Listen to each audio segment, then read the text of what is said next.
Has anyone ever insulted your style or made you feel uncomfortable about what you're wearing? Maybe it was a friend from school or an ex-friend now they've insulted you, a co-worker, or maybe someone on social media. And how did it make you feel? Probably not good. And do you ever worry about the way you dress and what others are going to think about it? Well, in this video, I'm going to be talking about what makes certain people more stylish than others. And by the end of the video, you won't worry about anyone attacking your style ever again. If you like this one or it helps you out at all, please do drop it a like. And now that's all out the way, let's get into the video. So what do stylish people all have in common, and what are they doing to be stylish? Do they just follow the latest trends? Well, they might do, but they might not. I'm sure you've seen people wearing all the latest trends whose outfits you absolutely hate, but then there's others whose outfits you might love. There's also loads of people out there who don't follow trends who have a great look. So I don't think following trends automatically gives you a stylish look. They can definitely help you find your style and introduce you to new things, but I don't think you have to rely on them to dress well. So what about appearance? Does that affect your ability to be stylish or not? Well, no, I don't think so. No matter what your size, your age, your shape, there'll always be people out there who will consider you stylish and others who won't, and that's okay. Sure, clothing straight off the rack is designed to fit a certain body type, but if you have that body type, it doesn't automatically mean you're going to dress well. And I think there's loads of people out there who think if you've got an athletic build and you're 6 foot, you'll look good in anything. To some you might, but to others you won't. And let's have a look at Cristiano Ronaldo as an example here. So Cristiano, he's 6'1", he's got an athletic build, and most of his outfits are not for me. But on the other hand, let's have a look at Jonah Hill. So Jonah Hill, he's got a slightly larger frame and he's 5'7", but I always think he looks a lot better dressed than Cristiano. So what's Jonah doing that Cristiano isn't? Well, the reason I think Jonah dresses better is because his style is more in line with my own. I can see myself wearing quite a few pieces that Jonah wears, whereas Cristiano, I don't think I'd wear anything that he wears. Well, that might be a bit harsh. Maybe I'd wear 1 or 2 things. Maybe not. But there's going to be people watching this video who hate what Jonah wears, and they'd much prefer to wear what Cristiano wears. And neither group are right or wrong. I'm not right or wrong. We all just have different taste, and that's all there is to it. And what about confidence? A lot of people say with enough confidence you can pull off anything. And I say this all the time on the channel, and I do agree with it to a certain extent. But now I'm questioning it. Now, Jonah always looks comfortable, he always looks confident in what he's wearing, and I do think that plays a huge role in giving off a great look. But Cristiano, he's a very confident person too, and he looks very confident in this outfit, but it still doesn't make me like the outfit, and I still don't think he looks good in it. So I do still think that confidence improves the look massively. If they both look very insecure in their outfits, I think their outfits would look worse, but I still think it comes back to whether you connect with that person's style or not. But let me know what you think about this, because I've been going back and forth on this one. So let's also have a look at someone who causes a massive divide when it comes to style, and it's Harry Styles. And Harry's voted as being one of the best dressed men in the world right now,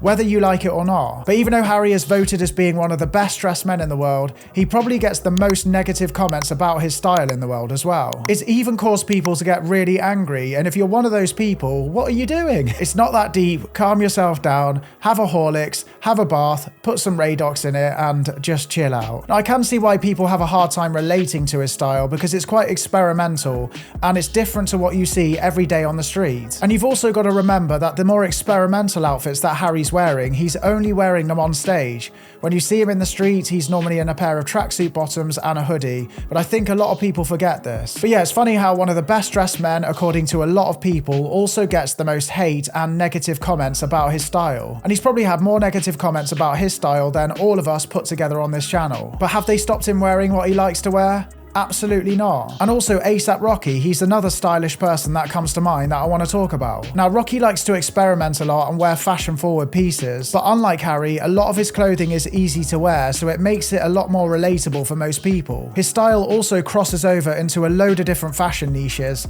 which is why I think it's more widely accepted, because it appeals to a lot more people. Whereas Harry's style is harder to wear, it's very specific, so it doesn't cross over into as many niches, so there's more people that don't get on with it. But saying that, there's still going to be a lot of people out there who hate ASAP Rocky's style. And I get negative comments all the time on my channel about my style, but it is what it is. I'm aware not everyone's going to like my style, and I'm actually happy about that. If everyone wore the exact same things and were into the exact same things, then it would make fashion really boring. And that's why we get bored of trends. We like it when we feel part of something, but when too many people start wearing that trend, we get bored of it and we move on. And also, if you're getting insults about your style, then take it as a good thing because you're standing out. No one's going to pick on someone's style if they're dressing the same as them. It's only when people dress differently to somebody else that people start to have a problem with it. And think about Harry, whether you like his style or not, he's standing out because he's doing something different. And before some of you jump on me and say he's not the first person to dress like this,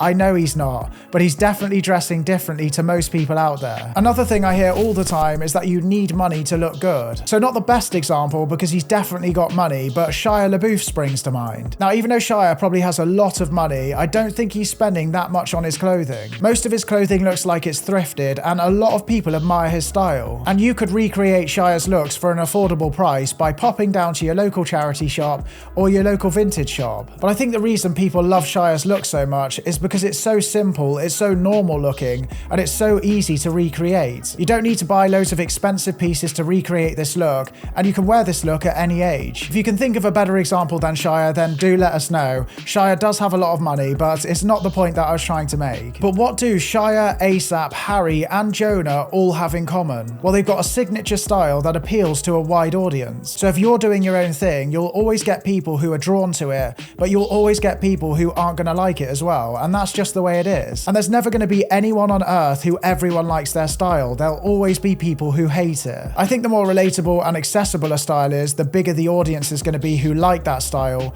And I think that's why out of the 4 people here, Harry gets the most stick for his style and causes the biggest divide. But it doesn't mean that Harry's style is any worse than the others. It might be to you, but it won't be for everyone. So why do we take insults so badly about our style when we know people have different tastes? Because your style is a part of you, so when someone attacks it, it feels like a personal attack. But you've got to remember that style is subjective and dynamic. Us humans are into all sorts of different things. Your favorite TV show is going to be someone's most hated TV show. Your favorite music is going to be someone's most hated. Your favorite food is going to be someone's most hated food. A trend that was mocked last year could be the hottest trend next year. What you're being mocked for wearing right now might be the same thing that that person mocking you is wearing in a few years' time. The people who laughed at me back in the day when I was wearing skinny jeans are the same people who are wearing skinny jeans now. All you can do is dress for you and wear what makes you happy, because that's all you can do. No matter what you try and do, there'll always be people who love it and there'll always be people who hate it. Let me know your thoughts on all of this as well though, because I think there's a lot to talk about here. I feel like I've only scratched the surface and I could go on about this for days. But I hope this video helped you out and that you enjoyed it. If you did, please do leave the video a like. If you're new here, don't forget to hit subscribe, and I will see you all next week. Thank you so much for watching, everyone. See you later.